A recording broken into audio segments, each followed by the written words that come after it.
Hey guys, in this video I'll show you all tank relevant changes that came today with the update 44. For consoles, this update will arrive on 13th of November. I already released a video like this during the first week of PTS, but there have been more changes in the following weeks. So if you've watched that previous video, you should skip to the timestamp shown on the screen, because that's where I start talking about the changes that came after the first week of PTS. First, we have a few changes for the Templar tank, though I can already tell you they're mostly irrelevant. Focus Charge will now also taunt the enemy for 15 seconds. It provides major protection for 7 seconds instead of 4, and its cost has been increased from 3510 to 3780. The Explosive Charge morph, which is an AoE ability, will only taunt the first enemy hit, and it provides major protection for 15 seconds instead of 10. The Toppling Charge morph retains the old 3510 cost, but deals 3.3% less damage. And here's the developer comment. We're attempting to help Templar tanks feel a bit more zealous as they jump into battle by adding a taunt to this ability and its morphs. That doesn't help them in the slightest. Since these abilities don't really focus on damage, they've naturally been more beneficial for tanks to run, but didn't do enough to justify the bar slot. I mean, yeah, these abilities are utterly useless unless you need access to Quick of Balance for nuking dungeon bosses. But now, Scribing is just better for that. The added function of a taunt and extension of major protection will give another potential tool for how you wish to lead the charge as a tank, with a more class-appropriate feel as you spread the light anywhere you go. This change doesn't do anything to help Templar tanks. It's still awful compared to other taunts like Pierce Armor or Destructive Clench, which provide either massive armor penetration or massive damage reduction for the entire team. Revealing Flare is a much better source of major protection that also grants you 10% magical recovery. And that nonsense about leading the charge, that's just not how you start pulls at all. It's just pure roleplay copium. This entire change is completely irrelevant for Templar tanks. This skill still isn't worth using. And the only thing it'll cause is that you'll sometimes have a clueless Skyrim player in your random dungeons, taking aggro away from you because they didn't read the skill's description. So, completely irrelevant change. On to the next ability. Sun Shield will now apply minor maim to all enemies hit for 10 seconds. The damage shield now increases by 10% with each enemy hit, rather than 4%. Its cost has been increased from 4320 to 4590. Radiant Ward Morph's shield value has been increased by 3.3%, but its cost has been increased from 4050 to 4320.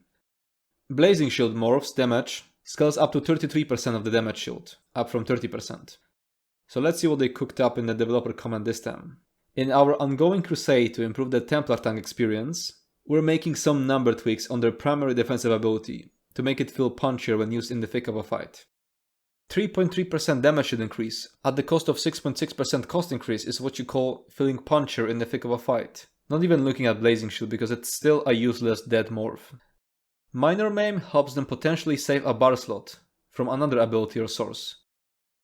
No, it literally doesn't. In Trash you'll use Pulsar, which will apply Minor Maim anyway. In boss fights, one of the 1000 other abilities with Minor Maim will keep it up. Just look at any log and any boss fight. Minor Maim just isn't something you even consider when making team composition spreadsheets, cause it's such a prevalent debuff that DOS put on so many abilities that it ends up with 100% uptime even when nobody pays attention to keeping it up. While the increased base scaling reduces the variance in power on the morphs, to make sure both feel potent enough that you can dive into the front lines and survive for a few moments longer. Blazing Shield morph is still trash. It barely deals any damage, so Radiant Ward is still completely superior. Now that these abilities have much more density to them, we're also increasing the cost to match the standard other defensive abilities like it have.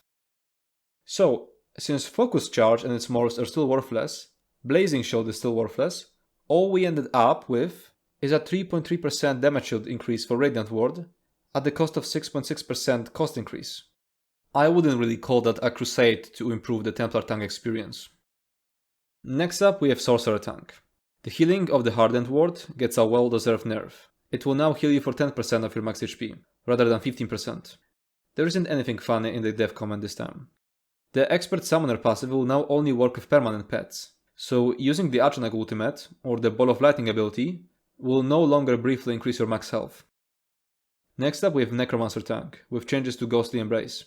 The first area of this ability is now guaranteed to apply Shield, so it can replace Pulsar, and you won't even need a charge staff to keep up Minor Brittle in Trash. It'll just have to be an ice staff.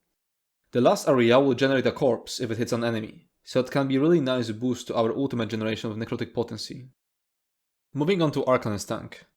In previous rune words, damage shield after the 1 second window is reduced by 56%, so it now scales to 13.2% of your max HP, rather than 30%. The dev comment says, "We're introducing a new case on this morph that results in a portion of the total shield strength becoming front-loaded, rather than giving a standard-sized shield if the primary one doesn't break. Our goal is to retain the feeling of being able to shrug off a tremendous amount of damage, akin to something like a parry, while ensuring the ability has a trade-off, so if you miss the activation window, it's weaker than the safer morph option." And I completely agree with Zos on this one. In previous rune word was overpowered, and I'm glad they're instead leaning into making it more like a parry ability, rather than just straight up nerfing it by, like, let's say 20%. If you're playing correctly, you won't even feel this nerf that much. Next up we have a nerf to the Rune Guard of Freedom. This morph will now only heal you for 15% of your max HP, rather than 30%. But instead, it will grant 300 more armor, and the armor and CC immunity it provides will last 7 seconds instead of 6. I mean, it's a really stupid change, but nothing to really fret about. We're just going to only ever use the other morph, Rune Guard of Still Waters. The morph choice on this one was already pretty irrelevant. One morph gave you a snare, while the other sometimes gave you CC immunity. You can't even really say it gives you any armor, because you can't balance your armor around a buff that lasts 6 seconds on a 30-second cooldown. You need 33k armor at all times in the more difficult fights. So whenever this short buff would proc, it would just go over the armor cap anyway. So now, instead of having to choose between snare or occasional CC immunity, we only have one choice, the snare morph. A really stupid and pointless change, but won't change much. Next up we have the Banner Bearer Scribing ability. I already made a video about it, criticizing its design because it's a toggleable ability that has to be double barred, which essentially makes you play with only 4 skills on each bar.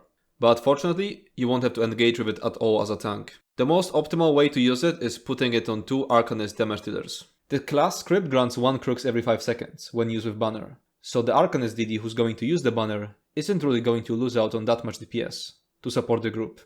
Warden's Glacial Presence passive is getting buffed. Instead of buffing your chance to proc Chill by 200% with just Winter's Embrace abilities, it will now buff it by the same amount for all sources. So it will now boost stuff like Pulsar, Crushing Shock, or the Frost Weapon enchant. The Azureblight set is getting executed.